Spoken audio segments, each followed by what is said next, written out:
ఈ omelette cost 2000. ఈ అమ్మాయి రుచి చూసి అది నిజమైన గుడ్డు కాదని చెప్పింది. జాక్ రుచి చూసినప్పుడు అది మామిడి రసం మరియు చల్లని కొబ్బరి పాలతో తయారు చేయబడిందని తెలుసుకున్నాడు. తర్వాతి వంటకం మరింత వింతగా ఉంది. అది కుండీలోని మొక్కలా కనిపించింది. వారు చూస్తుండగా రెస్టారెంట్ మేనేజర్ పచ్చి కూరగాయల సలాడ్ అని ప్రతి భాగం తినవచ్చని అహంకారంతో చెప్పింది. జాక్ కోపంగా సలాడ్ తీసుకుని వంటగదిలోకి వెళ్లాడు. అతను జిమ్తో తాను ఆహారం తినడానికి వచ్చానని, మాయాజాలం చూడటానికి కాదని చెప్పాడు. జిమ్ పట్టించుకోలేదు. బదులుగా గ్రేడ్ 5 వాగ్యూ బీఫ్ తీసి జాక్కు ఒక సవాలు విసిరాడు. జాక్ అందుబాటులో ఉన్న వాటితో నిజమైన ఆహారాన్ని చూపించాలని నిర్ణయించాడు. అతను కత్తి తీసుకుని ఆకుపచ్చ ఉల్లిపాయలను చిన్న ముక్కలుగా కోసి వాటిని వేడి నూనెలో వేశాడు. తర్వాత బీఫ్ను సన్నని పొట్టు ముక్కలుగా కోసి గ్రిల్ చేసి ఉల్లిపాయలతో కలిపాడు.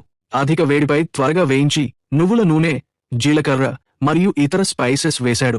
కొద్ది సమయంలోనే రుచికరమైన వంటకం సిద్ధమైంది. కానీ జిమ్ ఒప్పుకోలేదు.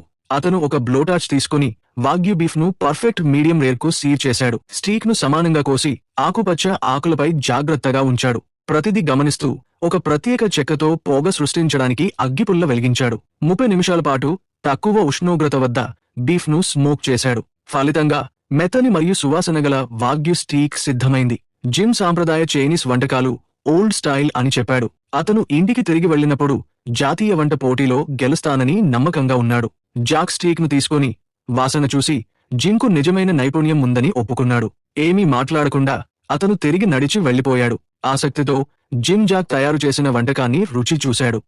ఒక్క ముక్క తినగానే అతను ఆశ్చర్యపోయాడు. బీఫ్ అద్భుతంగా మెత్తగా, తాజా రుచితో నిండి ఉంది.